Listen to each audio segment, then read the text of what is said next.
Pakistani general का time खत्म हो गया। इसका एकदम साफ मैसेज आ गया है, वो भी पाकिस्तान के अंदर से ही। ट्रंप ईरान पर गोले चला रहे हैं, पाकिस्तानी कठमुल्ले मुनीर पर आग बबूला हो रहे हैं। ट्रंप ने मुनीर की इजराइल फाइल खोल दी है। मुनीर इस फाइल पर जैसे ही दस्तखत करेगा, कठमुल्ला ब्रिगेड पूरा पाकिस्तान फूंक डालेगी। मुनीर किस कदर दलदल में गड़ता जा रहा है, आइए इस रिपोर्ट में देखते हैं।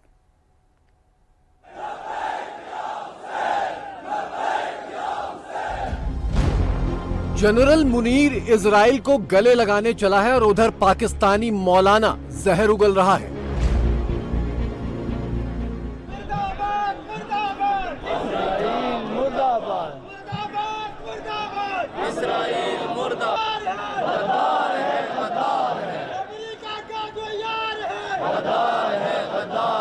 इनके सबके चेहरों के नकाब उतर रहे हैं। ये चुके दीन के मैदान में तो फेल हो चुके हैं। मेरे नबी सा है ही कोई नहीं, तेरे बाबे थे शय ही कोई नहीं। तुम खुद भी फंस चुके हो, कौम भी इस वक्त महसूर है और पाकिस्तान के अवाम आज रुल रहे हैं। मुनीर दस्तखत करेगा, मुल्ला आग लगा देगा। असल में तो जंग हमें करनी है, मुकाबला हमें करना है। वहां तक तो हमारी फौजें जाएंगी। अल्लाह ताला की मशीयत में कोई बड़ा रोल है इस मुल्क के लिए। अपनी खुद ही पहचान है मुस्लिम पाकिस्तान। कुरान कह रहा है वयसआउना फिल अर्दी फसादा, इनकी फितरत में है कि ये जमीन में हमेशा फसाद मिचाते रहेंगे। जो बात हिटलर ने कही थी वो कुरान 1400 साल पहले कह चुका था।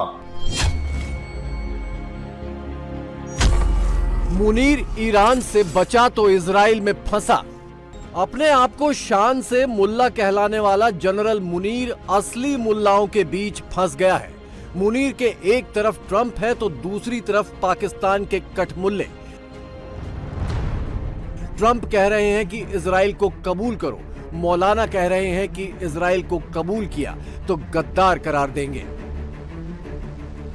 भारत है, हिंदुस्तान है, भारत है, इस्राइल है और मिस्र है, और ये चारों जाहिर है कि एक ही नुक्ते के ऊपर हैं, एक पेज के ऊपर हैं। दोस्त हैं जिसके तो चारों दोस्त हैं, दुश्मन हैं जिसके चारों दुश्मन हैं।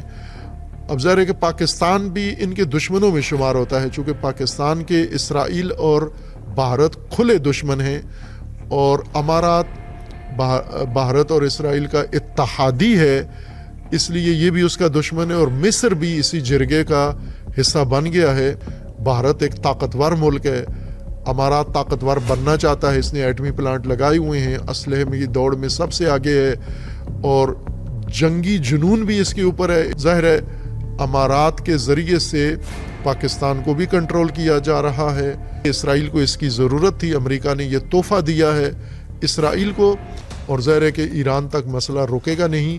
पाकिस्तान इन चारों मुल्कों का मुश्तरका हदफ है, भारत, मिस्र, अमारात और इसराइल। पाकिस्तान की जितनी भी आला हुकाम है, खा फौजी हो, सियासी हो, ये सब जो डिवाइसेस इस्तेमाल करते हैं, सॉफ्टवेयर टेक्नोलॉजी इस्तेमाल करते हैं, इसका कंट्रोल इसराइल के पास है, इसलिए उन्हें पल पल की खबर होती है। अंदाजा तो मुनीर को भी था कि ट्रंप आज नहीं तो कल पुचकारने की कीमत जरूर वसूल लेंगे, लेकिन इतनी जल्दी और इतनी तेजी से वसूलेंगे ये मुनीर ने नहीं सोचा होगा। अभी ईरान के घनचक्कर से जान भी नहीं छूटी और ट्रंप ने उसे इजराइल में लाकर फंसा दिया। मशरकी सरहद पर हिंदुस्तान है, वो सरहद भी बंद। मगरबी सरहद पर 2500 किलोमीटर तक एक अफगानिस्तान है, ये सरहद भी बंद। चीन पाकिस्तान पर एतमाद खो रहा है, वहां से भी कोई बड़ी खैर की अभी तवक्को नहीं है। ईरान के हालात कि अब न वो अच्छे का है न बुरे का, तुम मुल्क महसूर हो गया है। पाकिस्तान तुम्हारी वजह से यरगमाल है इस वक्त, और कहते हो हम पाकिस्तान की जंग लड़ रहे हैं। तुम खुद भी फंस चुके हो, कौम भी इस वक्त महसूर है और पाकिस्तान के अवाम आज रुल रहे हैं। पाकिस्तान बनने के बाद से 78 सालों में पाकिस्तानियों को सिर्फ 2 ही पाठ पढ़ाए गए हैं, पहला पाठ ये कि यहूदी और हिंदू पाकिस्तान के दुश्मन हैं, दूसरा पाठ ये कि फलस्तीन को आजाद कराना है, इजराइल को खत्म करना है। और याद रखो, इसराइल सिर्फ फिलिस्तीन नहीं चाहता है, ये हमारी भूल है। इसराइल ग्रेट इसराइल का कायल है, जिसमें बहुत बड़ा खिता है जिस पे वो कब्जा करना चाहता है। ये यहां रुकेगा नहीं। अगर आज हम गजा को इसराइल के हवाले कर दें कि चलो दुनिया में अमन आ जाएगा, एक हुकूमत इनको दे दी जाए, चंद लोगों को कंट्रोल, हथियार डलवा के इनको कंट्रोल दे दिया जाए, तो ये आपकी भूल है। कुरान कह रहा है वयसअूना फिल अर्दी फसादा, इनकी फितरत में है कि ये जमीन में हमेशा फसाद मिचाते रहेंगे। जो बात हिटलर ने कही थी वो कुरान 1400 साल पहले कह चुका था। हिटलर ने कुरान में देख के नहीं कही है, हिटलर ने तो मुशाहिदा करके कही थी ये बात।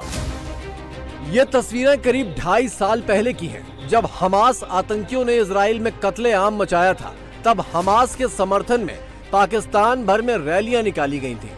पाकिस्तानी बच्चों को हमास आतंकियों की वेशभूषा में मुजाहिदीन बनाकर दिखाया गया था और सड़कों पर यहूदियों के कत्ले-आम का घिनौना तमाशा पेश किया गया था। ट्रंप की इस पोस्ट को ध्यान से देखिए, जहां उन्होंने 8 देशों के साथ कॉन्फ्रेंस कॉल में अब्राहम अकॉर्ड पर दस्तखत करने का जिक्र किया था। बाकी सभी देशों के राष्ट्रपति और प्रधानमंत्रियों के नाम लिखे गए, लेकिन पाकिस्तान की जगह पर न राष्ट्रपति न प्रधानमंत्री। ट्रंप ने अपने चहेते फील्ड मार्शल का जिक्र किया है, यानी ट्रंप ने भी ये पक्का कर दिया है कि इजराइल के नाम पर पाकिस्तान में अगर किसी का सर तन से जुदा होगा तो वो जनरल मुनीर का ही होगा। यूएई और बहरीन पहले ही इजराइल को मान्यता दे चुके हैं। सऊदी अरब फलस्तीन की हमदर्दी में थोड़ी बहुत नानुकुर कर रहा है, लेकिन वो भी मान जाएगा। तब पाकिस्तान के पास इस समझौते से भागने का कोई रास्ता नहीं बचेगा। मुस्लिम पाकिस्तान को खुद जनरल मुनीर ने भी यही सिखाया था कि दुनिया में उनका खास रोल है। उम्मत मुसलमा की अगुवाई करनी है, जिहाद करना है, इस्लाम का परचम दुनिया में फहराना है।